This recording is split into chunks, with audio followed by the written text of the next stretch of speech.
এই বাংলা ভাষাকে উপেক্ষা করে যারা বলে ইনকিলাব ইনকিলাব তাদের শাস্তি চাই। আমরা নতুন ধারা বাংলাদেশের পক্ষ থেকে তাদের শাস্তি চাই। যারা বলে ইনসাফ ইনসাফ তাদের শাস্তি চাই, তাদেরকে শাস্তি দিতে হবে। যারা বলে আজাদি আজাদি তাদেরকে একটা প্যাকেটের ভিতরে বন্দি করে পাকিস্তান পাঠিয়ে দেওয়ার দাবি জানাচ্ছি। চোখ তুলে পাকিস্তান পাঠাই দিমু, সুরের বাচ্চাগুলোরে পাকিস্তান পাঠাই দিমু। দেখতেও আসতো না, এই আমি তার আসনে ভোট পাতো না, এই স্বাধীনতা বিরোধী চোখ তুলে পাকিস্তান পাঠাই দিমু, সুরের বাচ্চাগুলোরে পাকিস্তান পাঠাই দিমু। আসসালামু আলাইকুম রহমতুল্লাহ। সুপ্রিয় দর্শক, আমরা আওয়ামী লীগের আমলেও দেখেছি এরকম মহিলারা টিভি সামনে বা ক্যামেরার সামনে পেলেই আলেম ওলামাদের বিরুদ্ধে, জামাতে ইসলামের বিরুদ্ধে এরকম করে কথা বলতেন। তো এখন বিএনপির আমলে আমরা এরকম দেখতেছি। 2 দিন আগে মহিলা গলা ফাটিয়ে ছাগল যেভাবে চিল্লায় ওইভাবে চিল্লালো। এই বাংলা ভাষাকে উপেক্ষা করে যারা বলে ইনকিলাব ইনকিলাব তাদের শাস্তি চাই। এরপর আবার গতকালকে দেখতেছি যে আমির হামজাকে নিয়ে বাজে বাজে কথা বলতেছে। আমির হামজা একটা উপমা দিয়েছে, তো সেটা নিয়ে এরা পড়ে আছে। আমির হামজার বিরুদ্ধে লেগে আপনারা কি করলেন? আমির হামজা কিন্তু এখন এমপি হয়ে গেছে, এখন সংসদে যাবে। তো আপনাদের এগুলো কথার কোনো মূল্য আছে? আপনারা যতই যা বলেন। তো এই মহিলা কি বলেছে চলুন আমরা একটু দেখে আসি। নির্বাচনও কোনোভাবেই সুষ্ঠু হয়নি। যদি সুষ্ঠু হতো তাহলে জামাতের মতো দেশ বিরোধী চক্র 18টা ভোট পেত না।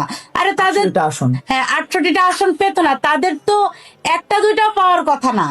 যেহেতু ভোট কারচুপি হয়েছে সেহেতু আমির হামজার মতো রাশমিকার প্রেমিক এমপি হয়েছে। নালে আমির হামজার মতো একটা স্টুপিড কোনোভাবে এমপি হওয়ার ক্ষমতা রাখে না। সে তো নির্বাচনের প্রচারণার সময় টেবিলের উপর দাঁড়িয়ে নেচেছে। যে লোকটার এতটুকু সেন্স নাই সে কিভাবে এমপি হয়? এখন এমপি হয়ে তো সে ওর এলাকার সবাইকে তার রাশমিকা মনে হবে, সবার সাথে সে প্রেম করার চেষ্টা করবে। কারণ সে তো নিজেই মুখে স্বীকার করেছে যে সে ফেসবুকে একটা স্ট্যাটাস দিলে 1000 নারী নাকি এক রাতে তাকে বিয়ে করতে আসবে। তাহলে আমির হামজা তো খালি বিয়ে করে বেড়াবে, সে মানুষের উপকার কি করবে?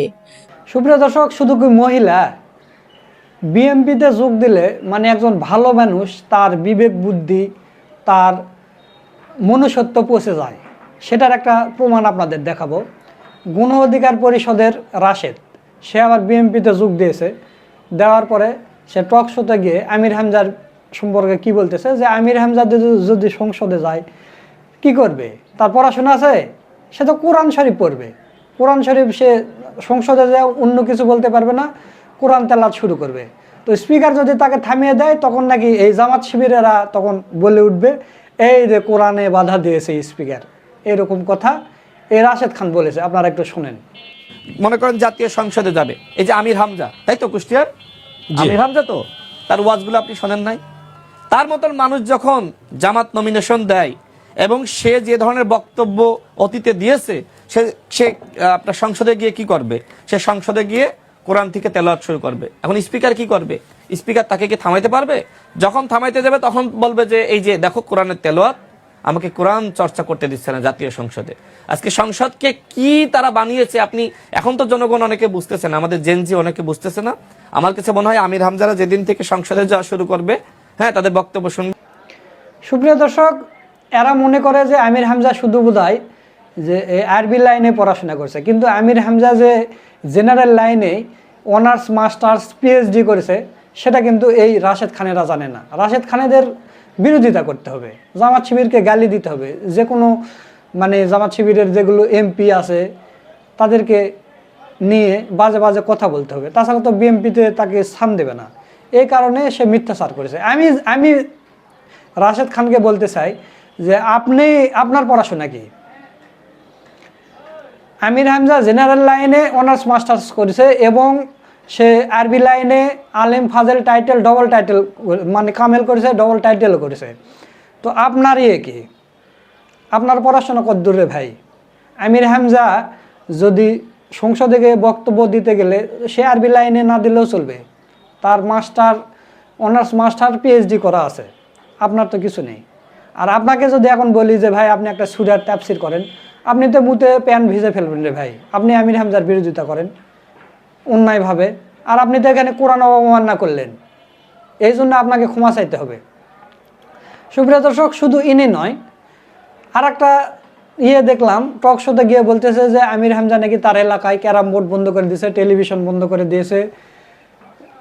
আমি যদি ক্ষমতায় থাকতাম তাহলে মানে আমি ওই এলাকায় হলে আমি সারাদিন সারা রাত টিভি চালু করে রাখতাম আর ক্যারাম বোর্ড খেলতাম, এই কথা টক শোতে বলছে। আপনার ভিডিওটা দেখেন। চাঁদাবাজ, হ্যাঁ, এবং চাঁদাবাজ তারা নিজেরাও করে। বাংলাদেশের ইতিহাসে একটি মাত্র দল যারা চাঁদার উপর বেঁচে আছে, সেটা হচ্ছে জামাত ইসলাম। আপনি জানেন সদ্য নির্বাচিত একজন এমপি আমির হামজা, তিনি গতকাল বোধহয় আই থিঙ্ক সো ওই এলাকার টেলিভিশন দেখা নিষিদ্ধ করে দিয়েছেন, ওই এলাকায় ক্যারাম খেলা নিষিদ্ধ করে দিয়েছেন।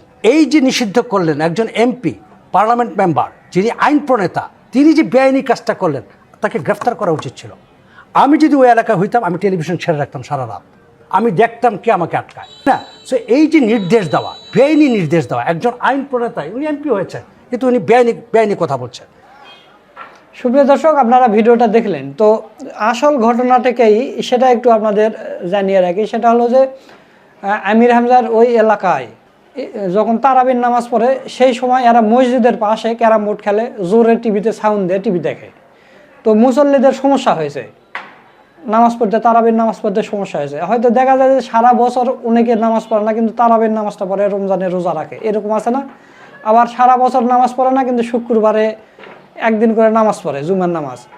তো এরকম কিছু লোক আছে, এরা ওই তারাবির নামাজ পড়তে গেলে এরা টিভি চালায়, ক্যারাম বোর্ড খেলে, ঝাঁকি হয়। এই জন্যে ওই বাজার কমিটিরা সিদ্ধান্ত নিয়েছে যে তারাবির নামাজ যতক্ষণ চলবে ততক্ষণ ক্যারাম চলবে না, টিভি বন্ধ থাকবে, শুধু ওই বাজারে, অন্য জায়গায় না। তো এটা কি খারাপ করেছে আপনারা বলেন? নামাজের সময় যদি টিভি কেউ বন্ধ করে বা ক্যারাম খেলা বন্ধ করে, এটা তো ভালো কাজ করেছে। আর এই লোক টক শোতে গিয়ে কি নিয়ে বিনিয়ে কত মিথ্যা আচার করলো, আপনারা শুনলেন। রমজান মাসে তারাবির সময় ক্যারাম খেলা যাবে না, টিভিও দেখা যাবে না। কুষ্টিয়ায় একটি চায়ের দোকানে পুলিশের এমন নিষেধাজ্ঞায় তোলপাড় সামাজিক যোগাযোগ মাধ্যমে। তারাবির নামাজের সময় ক্যারাম খেলা যাবে না, দেখা যাবে না টেলিভিশন। 20 ফেব্রুয়ারি কুষ্টিয়ার পাটিকাবাড়ি বাজারে এমনটাই বলতে দেখা যায় এছাই মশহুল আজমকে। পাশেই ছিলেন কুষ্টিয়ার 3 আসনের নবনির্বাচিত সংসদ সদস্য আমির হামজা। তো এরা সমাজের ভালো কিছু করে না, এরা হচ্ছে চাঁদাবাজের পক্ষের লোক, খুন খারাপের, লুটতারাসের পক্ষের লোক, আর ভালো মানুষের বিপক্ষে এরা কথা বলে যায় সবসময়। তো দর্শক, সব মিলে আজকের ভিডিওটা আপনাদের কাছে কেমন লেগেছে? যদি ভালো লাগে ভিডিওটা শেয়ার করবেন। সকলকে ধন্যবাদ। আসসালামু আলাইকুম ওয়া রাহমাতুল্লাহ।